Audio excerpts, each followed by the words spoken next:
Hello?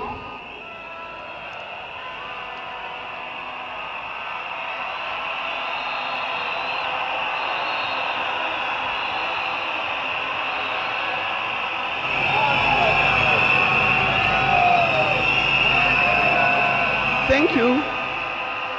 Thank you. Thank you. To His Excellency, the President of the Republic of Kenya, His Excellency William Samoei Ruto, and Her Excellency Lady Rachel Ruto, the former President, President Uhuru Kenyatta,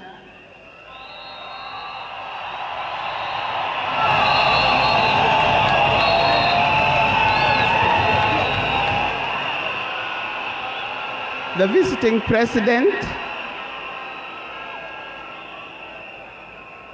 president past and present, the deputy presidents,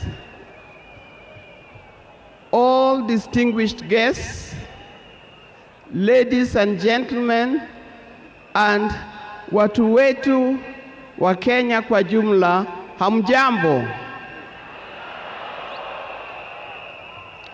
Today is a very unique day.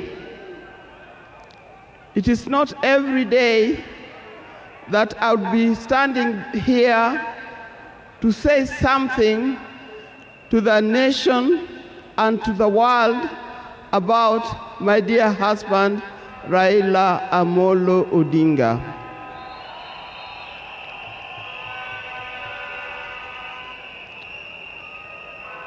For those who don't know me, I've got a very long name. They call me Canon Dr. Ida Betty Odinga, EST. Now, these names don't just come like that, but they are names that are given. I cannot forget the name that the public has given me called Min Pin.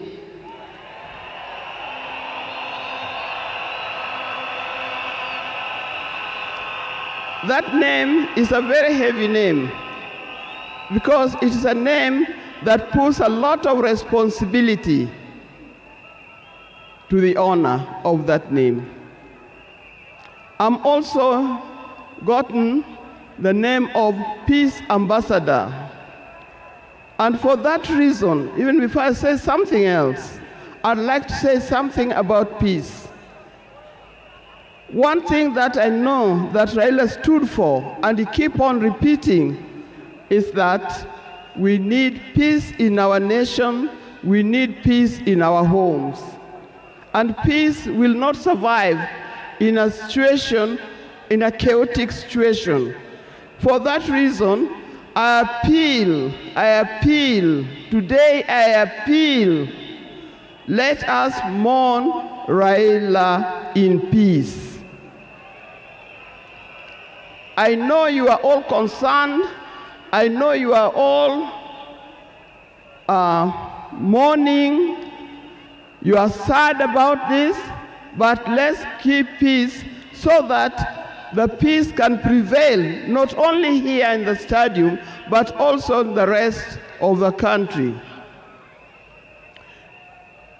Coming to talk about my dear husband, Raila Amolo Odinga. I first met Raila way back in the early 70s, and we got married in 1973. For that reason, I've lived with this man for 52 years. Many of the people that I see or who are in this stadium could have easily be our children. No wonder you call him Baba. That name did not come from nowhere, but came from the experience and the life that he has lived with and relationship that he has had with some of these people. During our union, we were blessed by 4 children. First, the first child was called Fidel Castro Ida Odinga. When Fidel was born,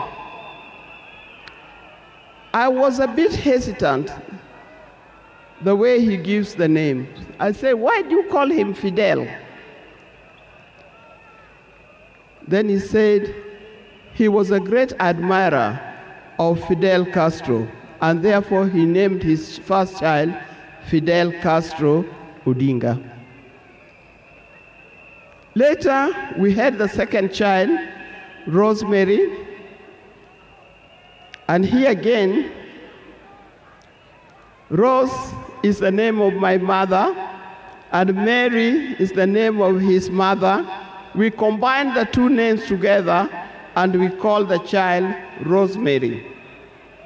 It also has a meaning to us. When it came to the third one,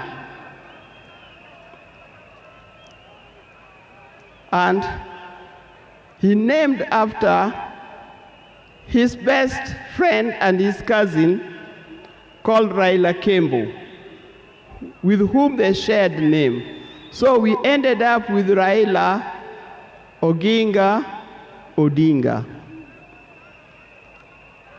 Last, there was a big gap, and I'll explain to you. Last came the 4th child. The 4th child, when I went to the hospital, and you know those mothers, you end up somewhere in labor ward. And I was watching the television. And on the television, that's the time when Nelson Mandela had come out of prison.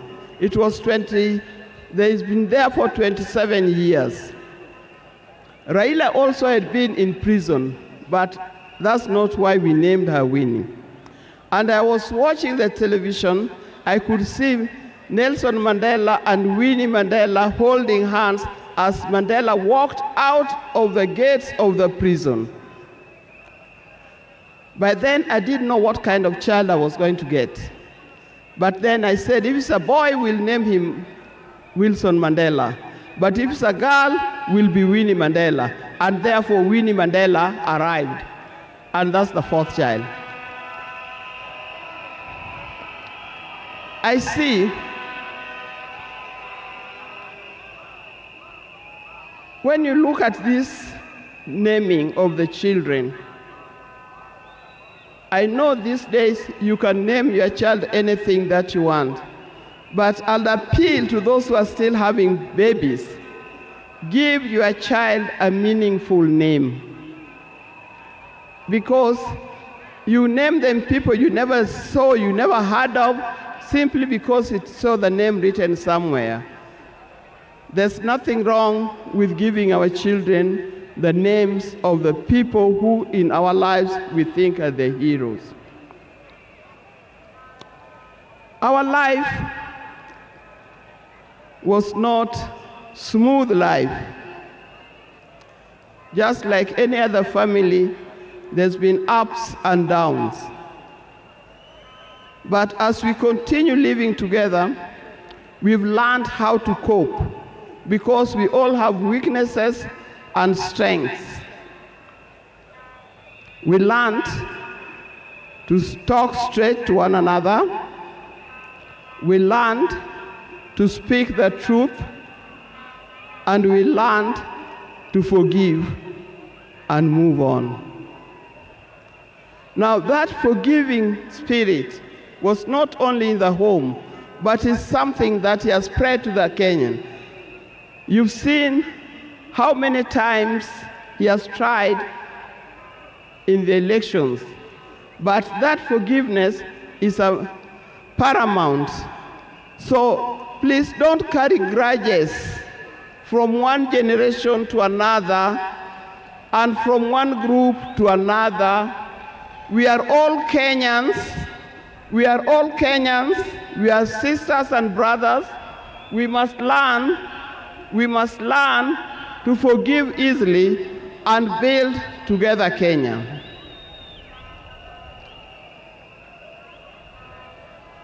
Towards the end, I'll not say everything. I would like to say everything, but time would not allow. And a span of 52 years is not a short time. I hope that when I get another opportunity, on Sunday, I'll be able to say more. But one thing that he kept on repeating to me is that we must urge Kenyans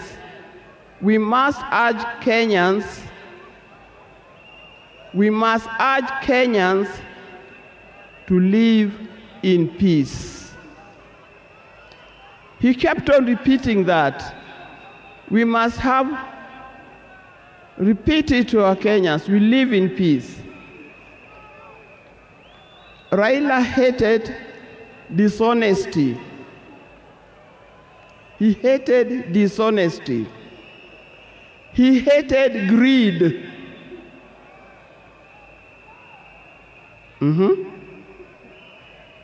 The greed that have affected the main fabric of our society. The greed that leads to stealing from the public coffers. The greed that leads to corruptions. That's the kind of thing that Raila would not have liked to see. So, you people, you Kenyans, I'll tell you more. But I thank you, those who have come and those who are watching us from other places. I thank you for standing with this family. I thank you for being here for us. And I thank you for helping us to mourn Raila. May his soul lie in eternal peace. And for the people of Kenya, I wish you well, thank you, and may God bless you. Thank you.